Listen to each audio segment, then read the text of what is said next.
Yes. All right, perfect. Thank you. All right, so I know some of you are new and haven't submitted a report. You may not even have an account yet. So what I want to do first is we are going to go over how to create an account for the sewage notification system. And we're also going to act as if we have a discovery or confirmation of a discharge or overflow today. So we will be submitting public notification reports, verified data reports, and all the fun stuff in between that we can go over, some helpful hints and tips. And that being said, again, my name is Sam Ashbrook. I'm with MassDEP. I handle the sewage notification system, the regulations, and I oversee the program. So that being said, here we are with the sewage notification system webpage hosted on the mass.gov website. As you can see, there's a lot of detailed information here. One of the first things you will see is how to submit. So here is the link to be able to submit the verified data reports, the public notification reports, and see historical reports that have been submitted. You can also find details as to how to register, which we will go over, reviewing instructions for submittals, and submitting your incident reports as well. There's also more information available if you do need it, and feel free if that is the case. But that being said, if you want to access the sewage notification data system, you will click this link right here. And what it'll do is bring you to the sewage notification data system homepage. And if you haven't logged in or registered before, there's two ways to go about this. You can either click the top right button here, login/register, or you can click login and register down here in step one. They both bring you to the same exact page. But if you have more questions or want instructions, you can certainly click for more information. There's also information on how to submit and manage reports. Also how they are submitted and where you can find them in the public portal. And if you have any questions or are having trouble with the sewage notification data system, you can certainly reach out via email. That's the easiest way to contact me. And this number will be updated. It will be my current number, but you're more than welcome to call that as well.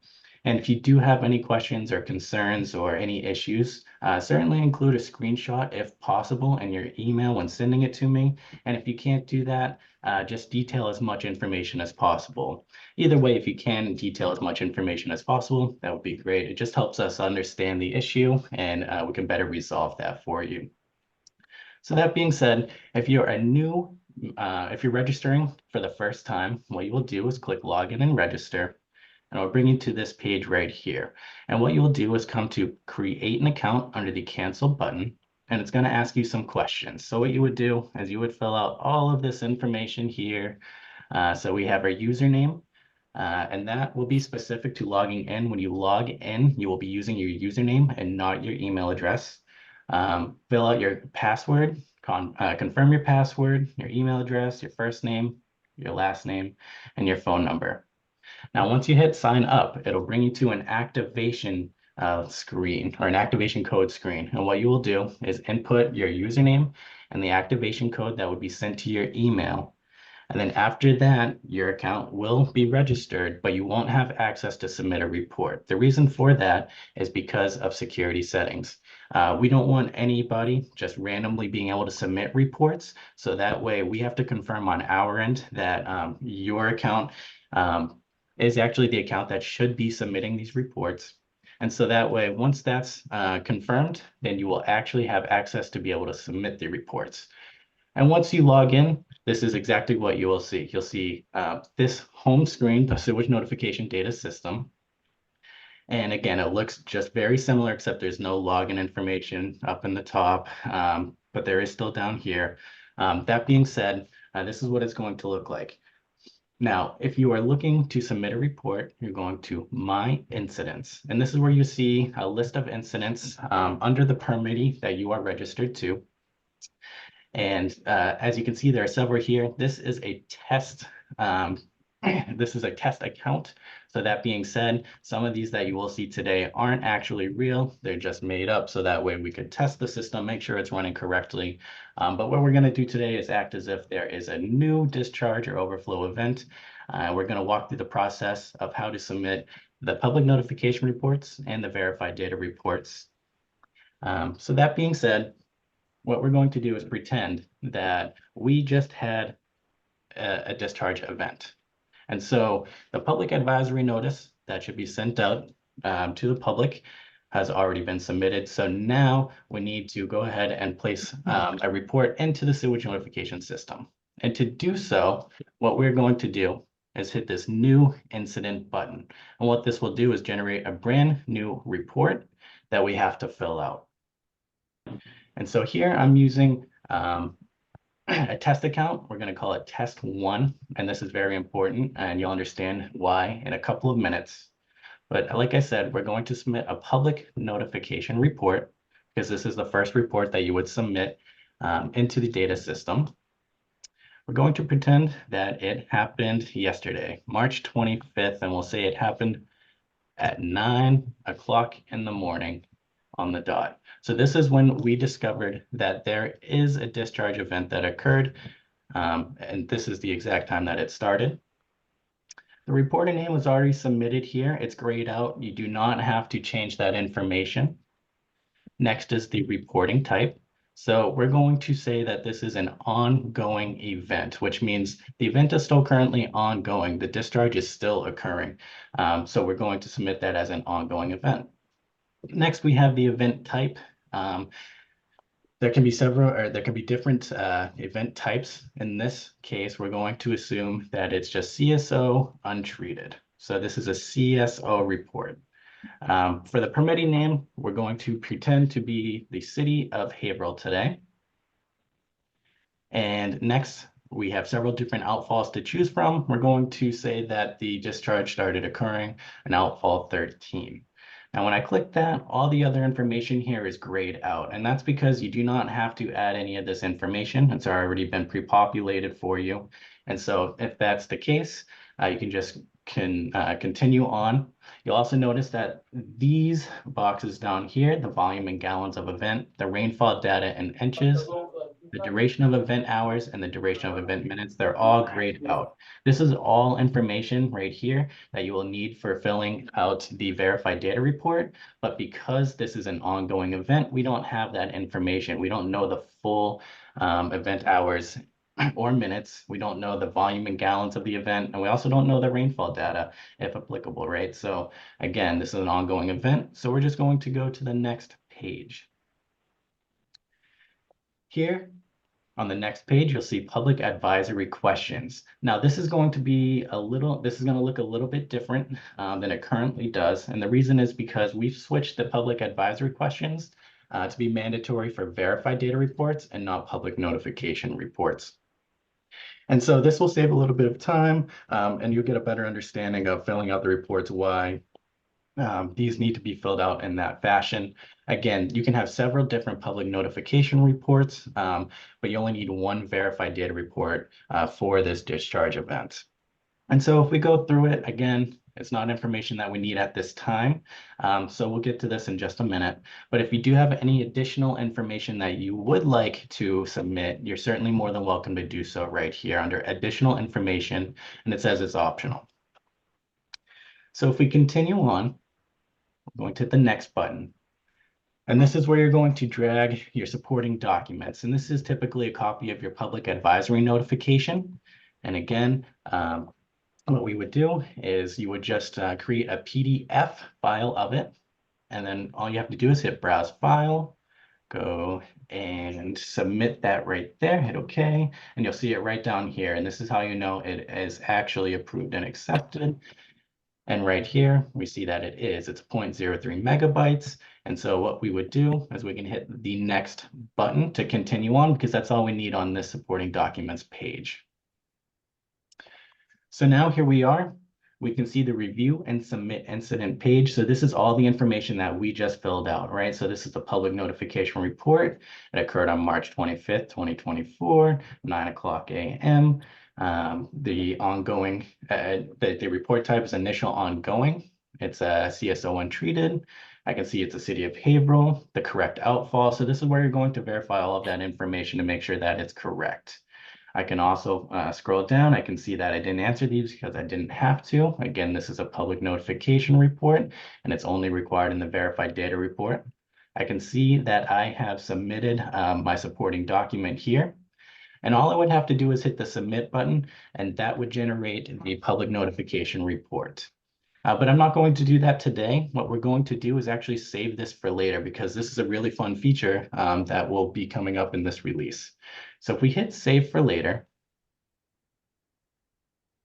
it says incident was saved successfully. So if we close this, when we come here and we support and we select incident date and make sure we're sorting correctly, I can see right here that the incident number is currently right here. I can see the incident date is exactly what we just submitted. It's an ongoing event, untreated, CSO for the city of Haverhill and outfall 13. And so now I can see that I have this option to edit it. But because I'm not going to, but the reason I'm not going to edit it today or under this account is because now you have the option to edit it under a different account. So a different user has the ability to continue editing this report and submit it. So for example, say I started this report, I didn't have time to finish it. I had to run out and do something else. Now my coworker or somebody else would be able to log into their account, see that I started generating this report, and they have the ability to continue generating and submitting this report. So what I'm going to do is we can see this incident number right here, 240000199. Now I'm going to switch over. This is a second account I've already logged into. It's test2 account, just so you guys are aware. And now if I go to my incidents, I can see here, if I sort by date, here is the same exact incident number that occurred March 25th, 2024. It's an ongoing event, untreated. It's the same exact thing, but over here, I can see that I can still edit it. So what I'm going to do is I'm going to take over this report to make sure that everything is still consistent and the same. So for example, I can still verify the incident dates and the incident times. Maybe the outfall ID was incorrect when the first user submitted this information. Maybe it's outfall 19 instead of 13. In this case, we'll keep it the same. Everything looks good. You can still see that everything is grayed out the same as it was for the first user account. The public advisory questions, again, these are still grayed out as well, but you still have the option to add additional information if you so choose. If we hit the next button, again, I can already see that the supporting documents that the other user has submitted is currently there. It's saved as a document, and I can also either download the document or delete it if I need to. If maybe there are changes or updates, or maybe you wanted to just submit a different public advisory notice. Maybe one was cut off, or whatever reason it may come to, you have the ability to do that. So I'm going to hit the next button here. And again, here's all my information I can review. Everything is the same, nothing has changed. So what I'm going to do is hit the submit button.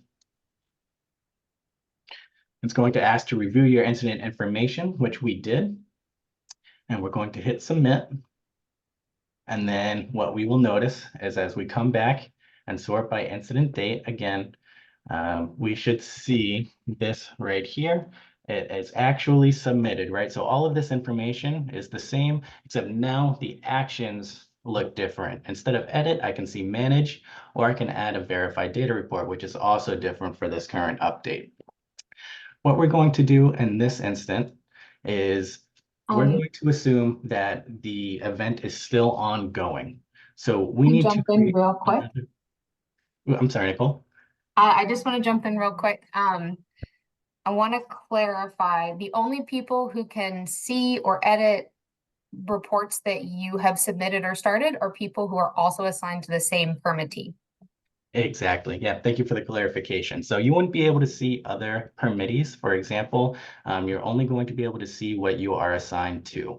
And I've sent out a couple of emails and just asking if you need access to more than one permittee.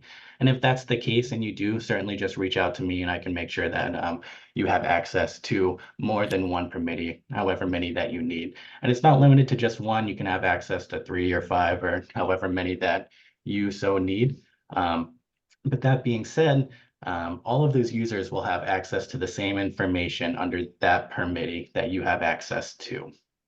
So what I'm going to do here is I'm going to assume that this event is still ongoing, right? So what we need to do is, of course, you have for every 8 hours. So after an initial, so after an initial event occurs, and you submit the public notification report, you have 18 hours to do that from the public advisory notification. And then every 8 hours after that, you have to update your information by sending out another public advisory notification, but you'll have 18 hours to submit it into the sewage notification data system. So that being said, we've already submitted one public notification report, and what we're going to do is we're going to send another one because we're going to assume this is 8 hours later, the discharge is still occurring, and we have to submit another report. And so instead of having to just click a new incident and fill out all of the previous information, now what we can do is go to manage under the actions column here. Again, I can see all of the information that I filled out beforehand. I can see supporting documents if I need to download and view that. And this tab right here, the view and add update reports, this is going to look a little different. So now we can add a new update report so we can automatically pre-populate the information that we need. So it's going to ask, do we want to create a report? We're going to say yes. And here we are. I can see that all of the information is already generated. So I can see that it's another public notification report. I can see the incident date. The incident time is still the same because that will not change. That's just based off of when the discovery or confirmation of this discharge or overflow began. But one thing that is changing is this right here, because it could be seized or it could be ongoing. In this case, we're going to assume that it's still ongoing. It's still an untreated event. It's still the same information, the same outfall. It's still the same permittee. Everything else is the same. It's a public notification report. We still don't have the final data for the volume in gallons, the rainfall data in inches, and the duration of the event because it's still ongoing still. So again, we're just going to hit next. Again, we won't see any of this information that we have to fill out except for the additional information, which is optional. Here is where you submit your public advisory notification update.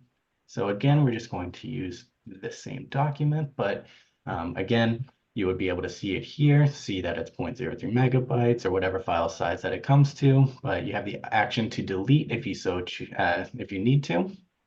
And then we'll hit the next button once more. And again, we're just saying that this is an ongoing event. So we're just updating this report to say, hey, it's still happening, right?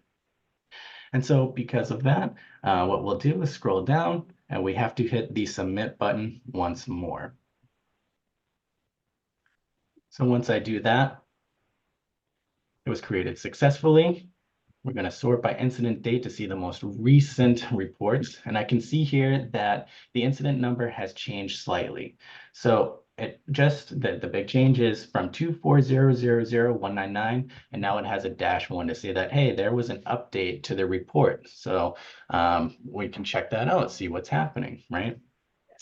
If the same applies, if I go back to the first account that we were working off of, if I click here, sort by incident date again, I can still see that same incident report number here, the same report, and I can manage it just as I did. But I also have the option to add a verified data report. And this is the same concept as to where it'll pre-populate your information. So there's two ways to go about pre-populating it. One, you can click plus verified data report under actions, or you can go to manage, view and update reports, and you can click add verified data report right here as well. Both of them will take you to the same exact place. It's just whatever you prefer to choose, whatever you're more comfortable with. So now what we're going to do, instead of that, we're going to update the report as a public notification report because we still haven't stated that the event has ceased. So for example, we had the initial event at 9:00 a.m. 8 hours later, we said, hey, the event is still ongoing. Now we're going to say it's an hour after that, and we need to say that the discharge has ceased, right? So instead, instead of all of the information being the same, right, the reporting type is going to be ceased, and that's going to be the big difference for this report. It's still a public notification report, But all the other information is still the exact same. You still can't fill out the public advisory questions, but you can still add additional information if you choose to. You still have to submit your public advisory notification. In this case, it would be one that says the event has ceased. Um, and again, you can still edit your documents, delete them if needed. And then if we hit the next button, we can review all of the information here. So again, the report type is seized. So this is just saying, hey, the event is done. This is all the information for it. And I'm going to submit. Again, please review your incident information before submitting, because you can't change that once it is submitted. So if we hit submit, there we are. And now if I sort by incident date, I can see here that right here, the event has ceased and the incident number has changed slightly. All right, we have another -1. That's because it's a different reporting type. So now we have submitted 3 public notification reports using different accounts, but still being able to access all of that information. And so now the only remaining thing that you would have to do is submit a verified data report. And that's due the 15th of the following month. So for example, today is the 26th. The event happened on the 25th of March. So by April 15th, you would have to submit a verified data report. So what we're going to do is we are going to hit plus verified data report. We're going to create a new incident. And again, it's already generated most of the information for me. So here I can see the report class is a verified data report. Instead of the public notification report, it automatically updates that for you, which is very nice. The incident date is still the same. The incident time is still based off of when we discovered or confirmed that a discharge or overflow began. The event type is still the same. The permittee is still the same. Everything is the same except for this bottom part right here, right? As we discussed earlier. Now I should have this information. So for example, the volume in gallons of the event, we're just going to say maybe it's 15,000 gallons.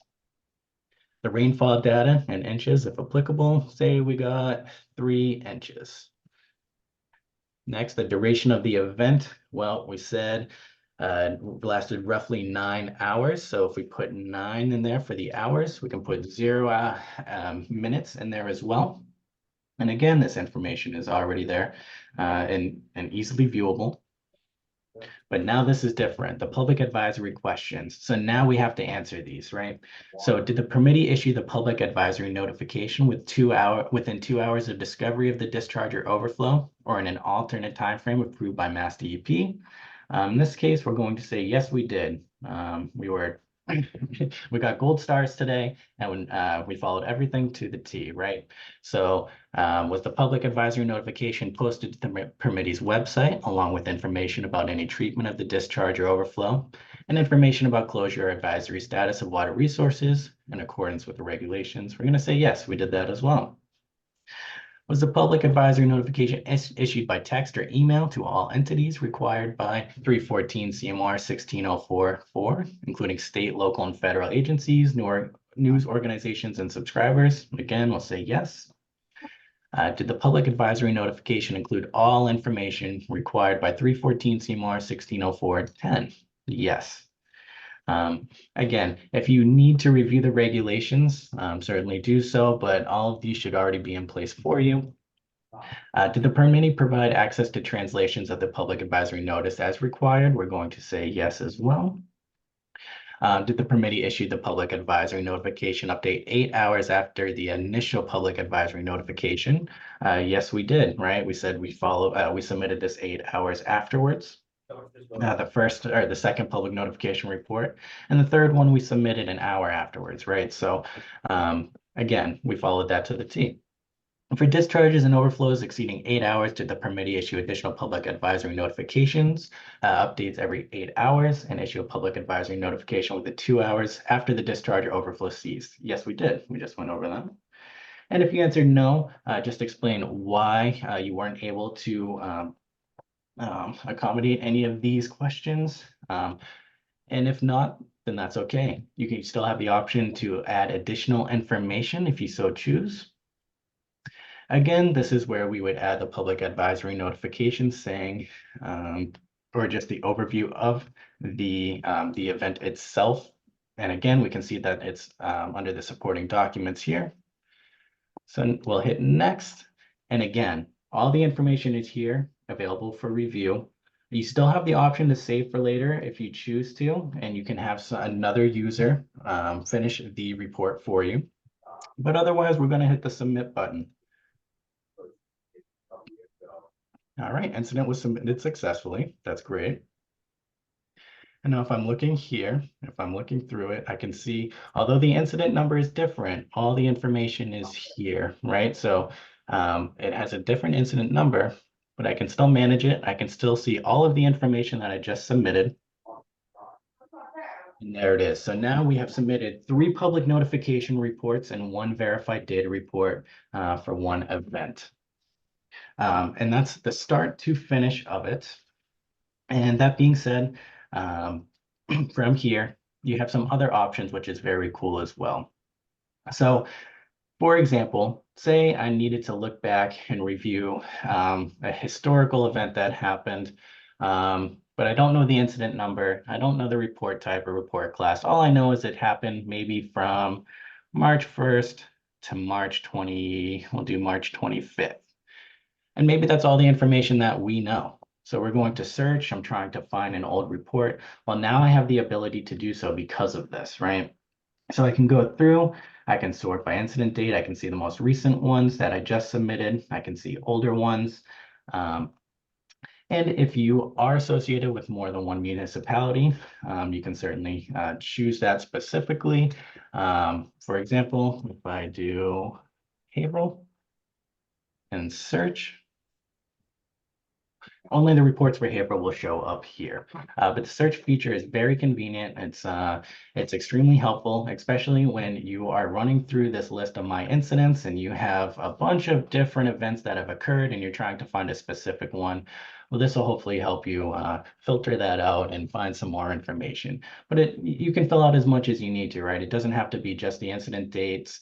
It doesn't have to be just a municipality. You can search specifically for the incident number. For example, if I take this, I'm going to refresh the page just to make it a little bit easier. Sometimes I get confused on what I'm doing and it says no results found. So what we're going to do is hit search and it lied to me. Here it is.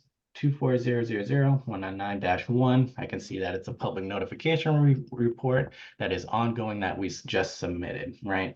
So you can find specific incidents, specific report types. Maybe I'm only looking for seized. You can play around with it. There's a bunch of different options to filter through, but that's a fun new feature that should be helpful for every user. And with that being said, again, multiple users, that's a really fun feature for this. I know a lot of you, it's difficult to find exactly who did what, especially if someone left for the day or, there can be a lot of miscommunications that do occur. So hopefully this will help manage that a little bit better. At this time, do we have any questions at all pertaining to the sewage notification system? Anything that I went over? I know I went a little quick. But I'd be more than happy to answer any of your questions at this time. I have marked down questions that came in the chat. All right. And it might take me a little bit to get caught up That's fine. afterwards, but I've tried to group them together. Okay, great. So there's a few on timing. I'm Sure. wondering if you can speak a little bit to when the reports need to get entered, like after you send the public advisory notification, when they need to get entered here, and then there's some more detailed questions I'll ask afterwards. Absolutely. So after the public advisory notification has been issued, you have 18 hours to submit the public notification report into the sewage notification data system. You have up to 18 hours.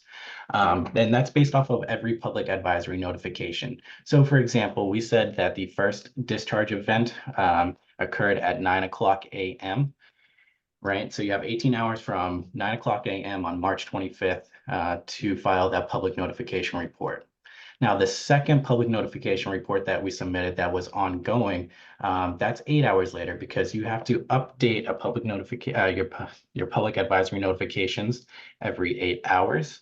And because of that, you would have to submit a public notification report for it. So that being said, after the 8 hours from 9 a.m., which would be 5 p.m., we would have submit that ongoing public notification report, but it's based off 18 hours from the public advisory notifications. And that's true for every public advisory notification that is issued, every single one, whether it's ongoing or ceased. And hopefully that answers your question, makes it a little bit easier to understand. But 18 hours from public advisory notice to public notification report. And again, the verified data report isn't due until the 15th of the following month. So you do have a little bit more time to collect your data and be able to submit it. We had another question about public notification report timing.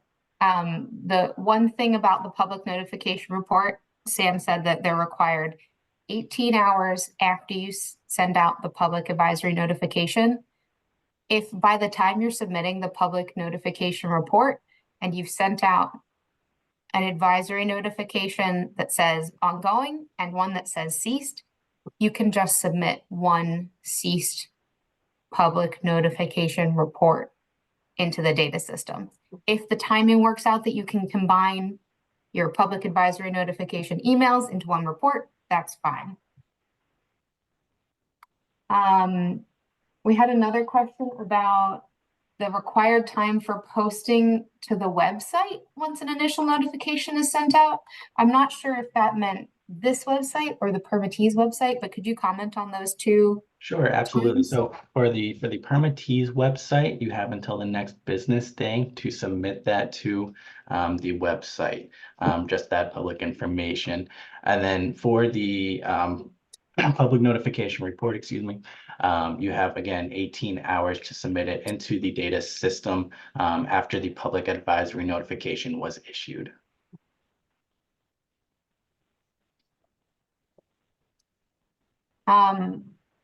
There was one more question about timing, but I think that we've covered all of that. Even if the event happens on a Saturday in the middle of the night, you still have 18 hours to submit to the public, or I'm sorry, to this data system. And Correct. you have until the next business day to post on your website. Correct. Yes, absolutely. So regardless of whether it happens at 1 a.m. or 1 p.m., you still have 18 hours to submit that public notification report. And the next business day for the public for publishing to the permittee's website.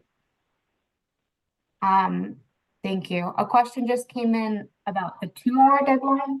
The 2-hour deadline is for submitting or for issuing a public advisory notification, which is an email. So you've got 2 hours to send an email. You've got 18 hours to submit a report, and you've got until the next business day to post on your website. There's also a visual that we have up on our website that can help if you're more of a visual person.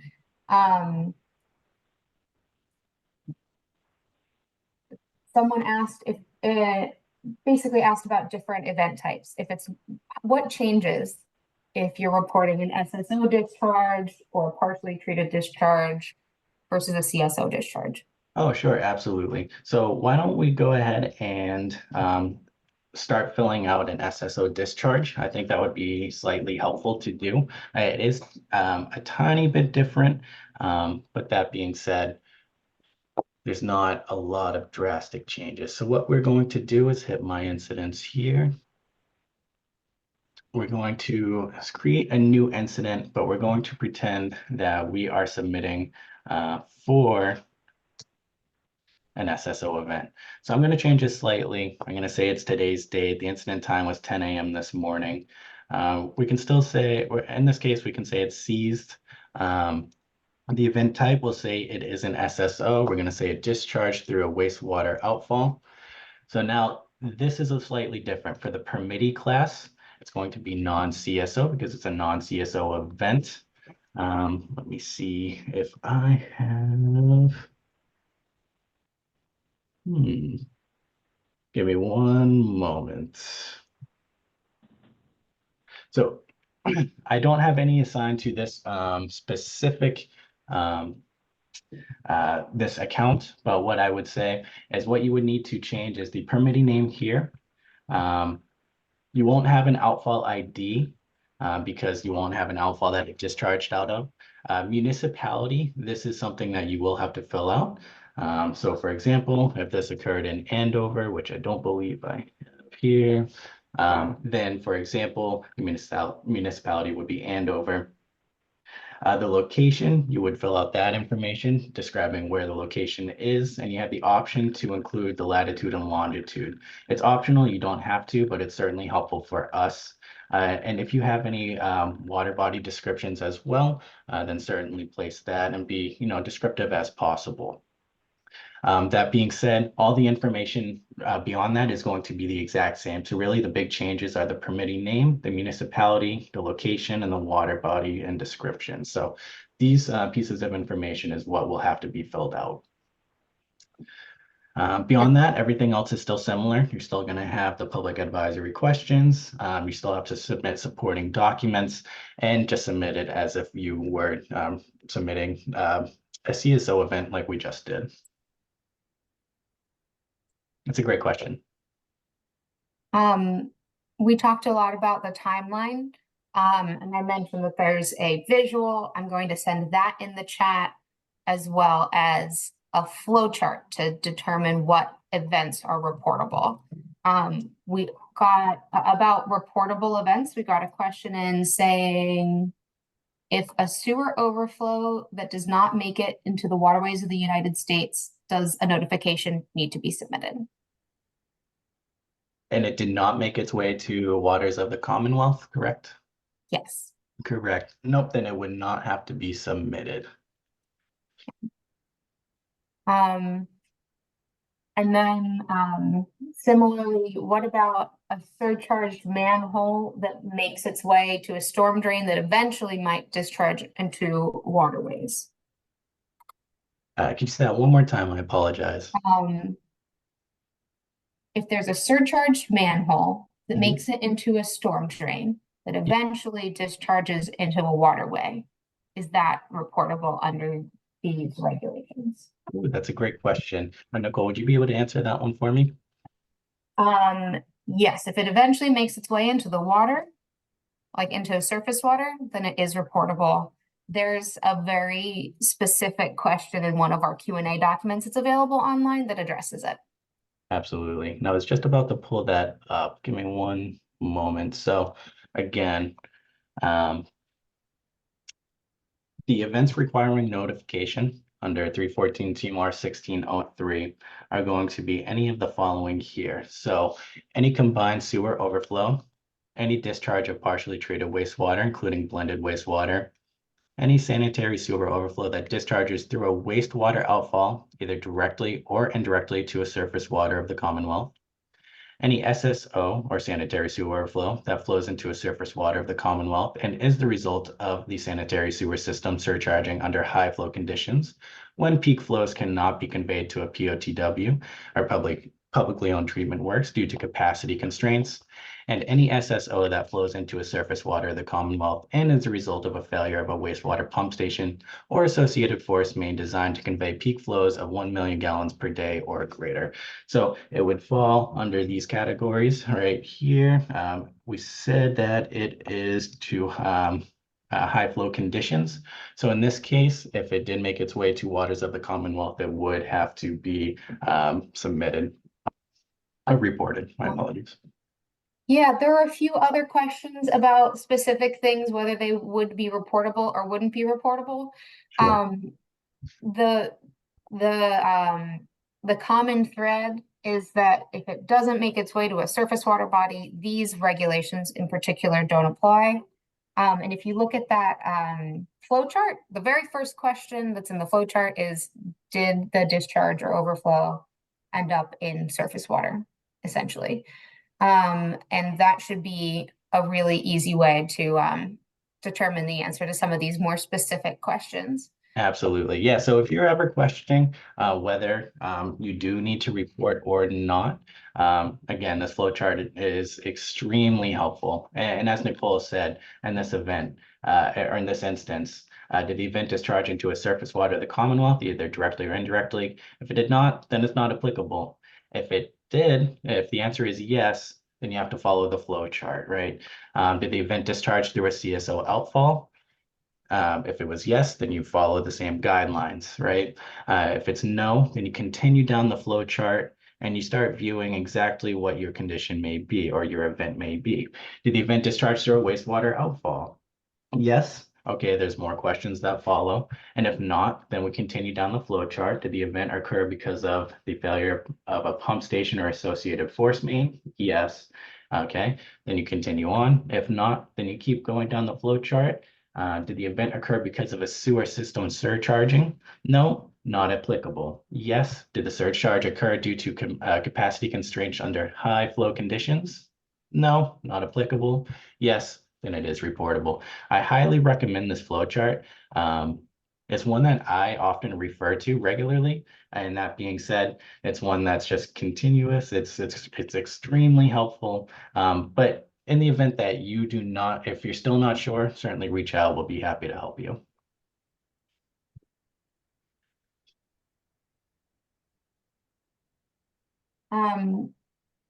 There was one more question about stormwater outfalls.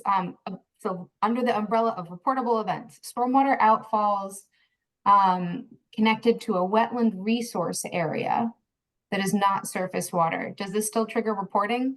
I'm not sure of the answer to this, Yeah, but I think that we might have relevant info in one of our FAQ documents that I just don't have at my fingertips. yeah, that's a great question. I'm not sure of the answer either, but it's certainly something that we can get back to answering. That's not an issue.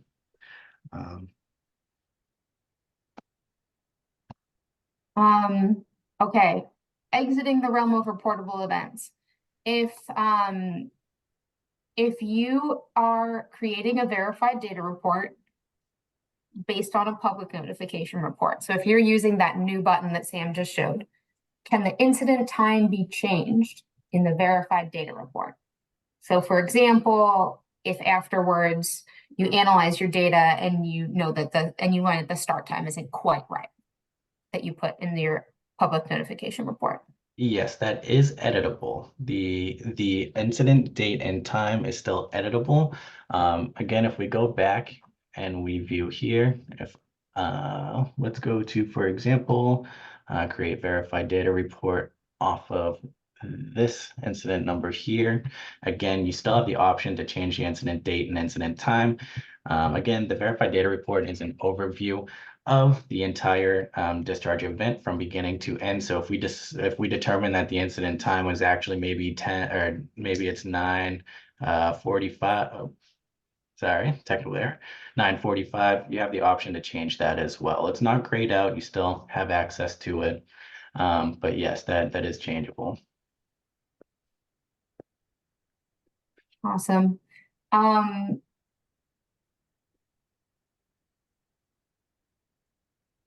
Again, with submitting verified data, oh, maybe I'm misunderstanding this. So the question is, if you have submitted copies of the notifications in the public notification report stage, do you have to resubmit the information in the verified data report? So I'm just making sure I understand this correctly. So when you reported the public notification reports and you submitted the supporting data, do you have to update it in the verified data report? Is that what I'm understanding? The question, I think, is about uploading the files. If you've already uploaded the notification, the public notification that you sent out, do you have to re-upload the same file that you already submitted with the attachment? Yeah, that's what I think that was how I interpreted Charlie's question, and he's saying yes in the chat. So oh, yes, great, thank we're you. asking about. Oh, so, okay, so a report that's already been submitted, do you have to resubmit the same report? Is that what I'm understanding? The same You are- attachments. You are only required to submit attachments to public notification reports.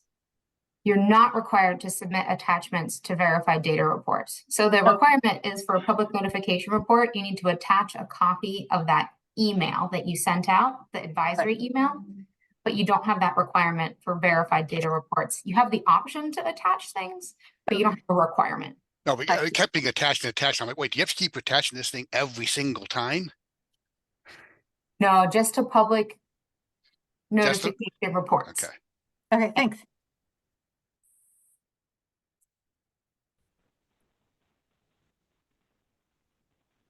These are great questions, though.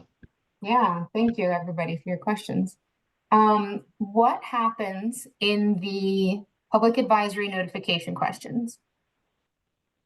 What happens if you answer no to any of those? If you answer no to any of them, well, certainly explain the reason as to why you weren't able to do so, right? So if I come to the next button here and I can see them here, okay, well, if, for example, did the permittee issue the public advisory notification within 2 hours of discovery of the discharge or overflow, or in an alternate time frame approved by MassDEP? If we did not do that, then we would just submit no here. And then again, what I would suggest is explaining the reason why. So if you answer no, what is the reason as to why you weren't able to notify within 2 hours of discovery of the discharge? Was it because maybe a meter was down? Was it because maybe just time had passed and you weren't able to submit it within the 2-hour time frame? Whatever the reason may be. And that's something that comes to us and that we review. But again, just be as honest as possible. And detailed as possible as well, for those reasons, so that we have all the information that we need.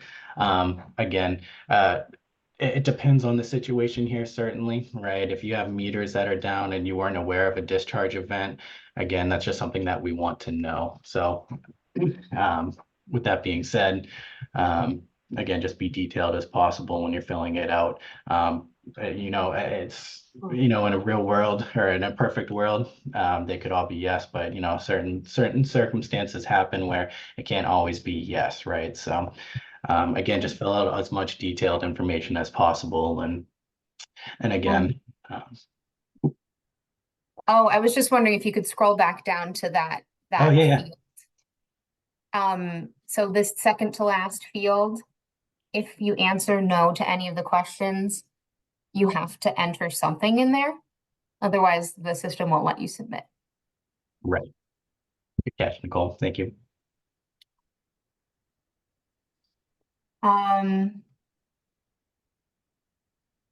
Will the recording be available to be watched? And if so, where will it be available? So the recording will be available. We're going to upload it to, we have videos on our YouTube account, and that's where it will be accessible. Again, I'll send all the links and the information once it is published, so that you can view it.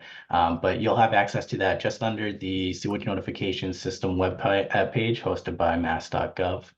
Let me see if I can just do this right here. So if I scroll down here, there's more information, demonstrations of the data system.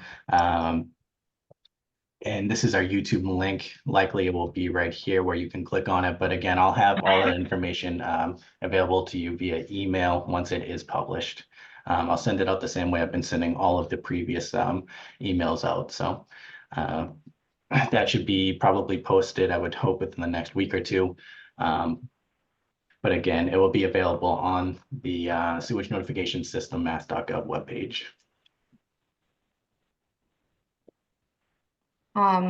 There was a question about the posting the notification to the permittee's website and whether that's adequate enough to cover the 2-hour email requirement. There's a separate email requirement. That's what needs to happen within 2 hours. And you separately have a requirement to post on your website. So that email does need to go out within 2 hours. and a question about attachments. Do you have to attach the file on each of your 8-hour public notification updates? Yes, it's required that you submit a supporting document. Typically, it's the email that you send out, the public advisory notification email that you send out, just PDF. That's generally what is submitted to us. But yes, for each public notification report, you do have to submit a supporting document. And the verified data report, it's optional. If you have more information that you'd like to include, you're certainly more than welcome to do so, but they are required for public notification reports. What happens if multiple users are editing or managing the same incident at the same time? Which is an internal communication problem, but it might happen. That's a great question. So we anticipate, so if that's the case, you would still have separate, if you were a reporter, if you're submitting these reports, they will all still show up. If I were to go to, for example, my incidents and several people started submitting them, they would still also be posted here. So again, it's something that you should be aware of. But if that's the case and you do find that multiple events have been multiple reports have been submitted, you can certainly reach out to me. We can redact them if needed. But again, we're not anticipating for that to happen frequently. So again, if that's the case and there a couple have been submitted, maybe more than one that needs to be submitted, then certainly reach out and we can redact that for you on our end. This is a related question. Can a verified data report be updated once it's submitted? No, a verified data report cannot be updated once it is submitted, but what you can do is submit another verified data report and just reach out to the email address right here, the massdep.sewagenotification@mass.gov, and just say you need to redact the specific incident number that had the error in it. That way we can go ahead and redact it on our end. It won't show up in the public portal. But you will still be able to have the proper verified data report posted under your account and viewable in the public data or public portal as well. Someone asked if we have an SSO contact list. Does a text or phone call directly help in case you can't meet the time schedule? I think, can it correct me if this is the wrong understanding, but I think that you're asking if you miss a deadline, does it help to reach out and call Sam, for example, to explain? Oh, okay. So if you missed one, reach out to me. No, submit it as soon as possible. And when you are submitting the public advisory questions, or if you under the additional information box, certainly submit it there. You don't have to reach out to me. You're more than welcome to if you so choose to. But it's not absolutely required. Right. Okay, I think that was on the track of the question. If I have missed anyone's questions, please let me know either in the chat or if you can unmute yourself. I tried to get everyone's, but I acknowledge there were a lot of great questions, so there might be some that were missed. Absolutely. And if you do have questions that come up, certainly just email this email address right here, and we'll be sure to get back to you promptly. Again, questions come up all the time. Feel free to reach out. I'm more than happy to help anybody with any question, or give me a call. Again, this number is outdated. What I'd like to do is give the new phone number, or my current phone number, which is 857-278-2231. But again, that will be updated once this update goes live. I'll be more than happy to help you.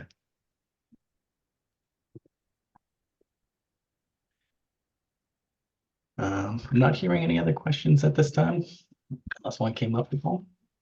Is there a minimum list of contacts that have to be notified within the 2 hours? A minimum list of contacts. So you have to send out the public advisory notice to everybody, subscribe to the subscription system. It also has to go to boards of health. You also still have to contact 2 news organizations. And am I forgetting anything else, Nicole, at this time? There are some other ones where like, if there's a fishery that might be impacted, but, yeah.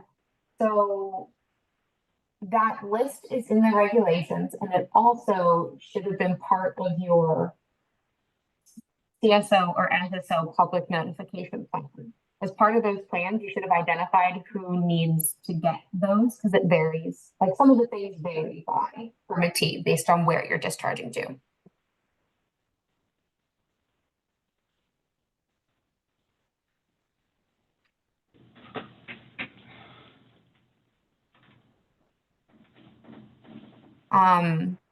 And Jeff, there is a map available online about public access points.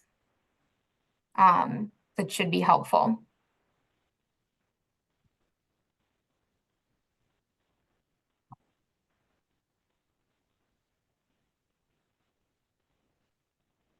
I think that's all the questions. All right, great. Yeah, again, great questions. Thank you for asking. And again, if you have any other questions, feel free to reach out. But I do appreciate everyone joining me today.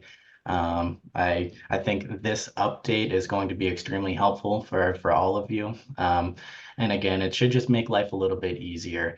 Again, we're not trying to make a lot of work for you here. We want to make it as simple and quick as possible because I know everyone here is busy. So that being said, if you have any questions or comments or concerns, certainly reach out and we'll be more than happy to help you. But again, thank you for joining and good luck with the new system. And again, if you run into anything, let us